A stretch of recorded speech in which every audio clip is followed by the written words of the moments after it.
YouTube family welcome to my new vlog. આજે આવી ગયા છીએ એકદમ સ્વાદિષ્ટ અને સોફ્ટ રેસીપી લઈને, તો વિડીયોમાં એન્ડ સુધી બન્યા રહેજો. ખાવામાં એકદમ સ્વાદિષ્ટ અને સોફ્ટ માંડવી પાકની રેસીપી જોવા માટે વિડીયોમાં એન્ડ સુધી બન્યા રહેજો. સૌપ્રથમ તો લઈ લીધા છે માંડવીના બી અને ગેસની ફ્લેમ ઉપર એકદમ સરસ ધીમા તાપે શેકી લેશું. અહીંયા છે ને બીને વચ્ચે વચ્ચે ફેરવતા જ રહેવાના છે, જેથી આપણા બી છે ને દાજી ન જાય. અહીંયા આપણે બીને ગેસની ફ્લેમ ઉપર ધીમા તાપે શેકવા માટે મૂકી દીધા છે અને ધીમા તાપે એકદમ સરસ શેકી લેશું. અહીંયા છે ને બીને એટલી વાર શેકવાના છે જેથી બીની ફોતરી ઉખરી જાય ને એટલી વાર ગેસની ફ્લેમ ઉપર શેકી લેશું. જો આ રીતે બનાવશો ને માંડવી પાક, તો તમારો માંડવી પાક એકદમ સોફ્ટ અને ખાવામાં એકદમ ટેસ્ટી લાગશે. ચેનલમાં નવા આવ્યા હોય તો ચેનલને કરી દેજો સબસ્ક્રાઈબ, જેથી અમારા સ્વાદિષ્ટ રેસીપી વિડીયો તમારા સુધી મળતા રહે. તો અહીંયા બી છે ને આપણા શેકાવા માંડ્યા હતા.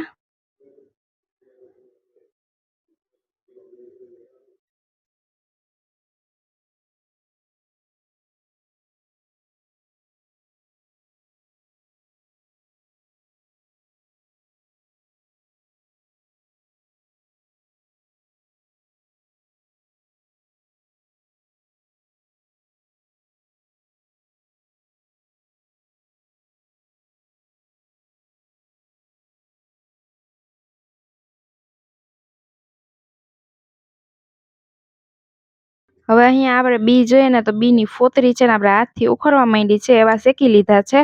એટલે બીને ઠંડા થવા દેશું. હવે ઠંડા થશે ને બી એટલે એકદમ સરસ છે ને ફોતરી આપણી જલ્દી ઉખડી જશે બીની.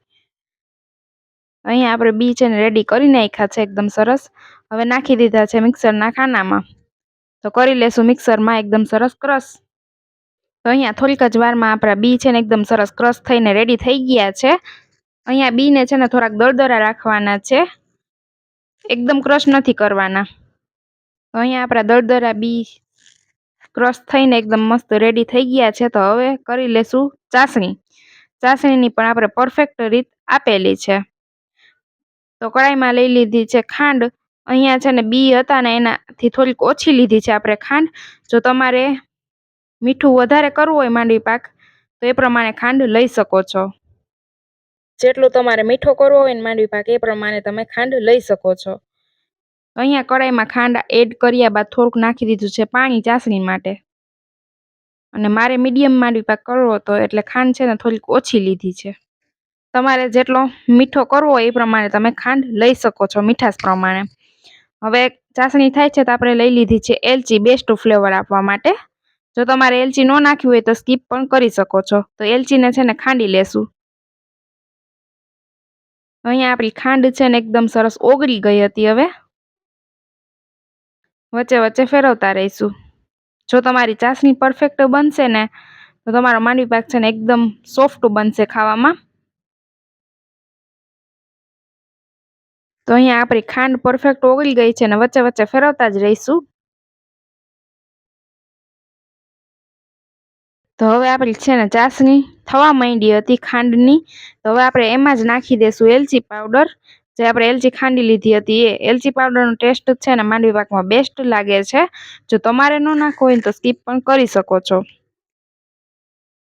અહીંયા આપણે એલચી પાવડર એડ કરી દઈશું બેસ્ટ ફ્લેવર આપવા માટે.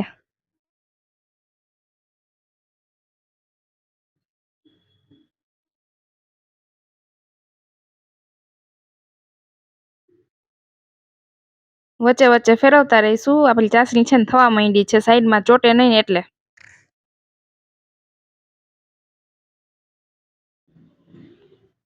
તો અહીંયા આપણી પરફેક્ટ એક તારની ચાસણી બનીને રેડી થઈ ગઈ છે. આમ હાથથી જોઈએ ને હવે તો પરફેક્ટ આપણી ચાસણી રેડી થઈ ગઈ છે અને ચમચામાં પણ સરસ દેખાય છે. હવે આપણે છે ને હાથથી જોઈ લઈએ. તો અહીંયા છે ને ચાસણીમાં તાર થવો જોઈએ આવી રીતે. આપણી ચાસણી છે ને પરફેક્ટ રેડી થઈ ગઈ છે. તો આપણી એક તારની પરફેક્ટ ચાસણી થઈ ગયા બાદ આપણે નાખી દઈશું એમાં ક્રશ કરેલા માંડવીના બી અને કરી લેશું મિક્સ. હવે ગેસની ફ્લેમ છે ને ચાસણી થઈ ગયા બાદ તરત જ બંધ કરી દેવાની છે, નહીંતર ચાસણી છે ને તમારી તળાઈ જશે. ચાસણી તરાશે ને એટલે માંડવી પાક તમારો ભાંગશે નહીં, કડક થઈ જશે. તો અહીંયા આપણું મિશ્રણ રેડી થઈ ગયું હતું. તો લઈ લીધી છે થાળી ને થાળીમાં આપણે છે ને તેલ લગાવી દીધું છે. અહીંયા ઘીનો ઉપયોગ નથી કરવાનો, તેલનો કરવાનો છે. એટલે છે ને એકદમ સરસ ઉખડી જાય આપણો માંડવી પાક, દરવાળો થાય એકદમ સરસ. ઘી નાખશો ને એટલે ચોટશે. તો હવે આપણો માંડવી પાક છે ને થાળીમાં પાથરી દીધો છે ને હવે ઉપરથી નાખશું આપણે ઘી. ઘી નાખીને એકદમ સરસ કરી લેશું સપાટ. તો અહીંયા ઘી નાખીને આપણે એકદમ સરસ છે ને લીસો કરી લીધો છે માંડવી પાક, અને હવે ઠંડો થવા દેશું. તો અહીંયા આપણે ઠંડો થઈ ગયો છે ને હવે કરી લેશું ચાકુએથી ચાકા. ઠંડો એટલે મીડિયમ ઠંડો થવા માંડશે ને એટલે ચાકા એકદમ સરસ આવી જશે. તો તૈયાર છે એકદમ સ્વાદિષ્ટ, દરવાળો અને સોફ્ટ માંડવી પાક. મોઢામાં જતા જ પીગળી જાય એવો સોફ્ટ માંડવી પાક આપણો રેડી થઈ ગયો છે. આ માંડવી પાકની રેસીપી તમને કેવી લાગી ને કમેન્ટ કરીને જરૂરથી જણાવજો. અને આ માંડવી પાકની રેસીપી જો તમને ગમી હોય તો કરી દેજો વિડીયોને લાઇક, શેર અને ચેનલને કરી દેજો સબસ્ક્રાઈબ.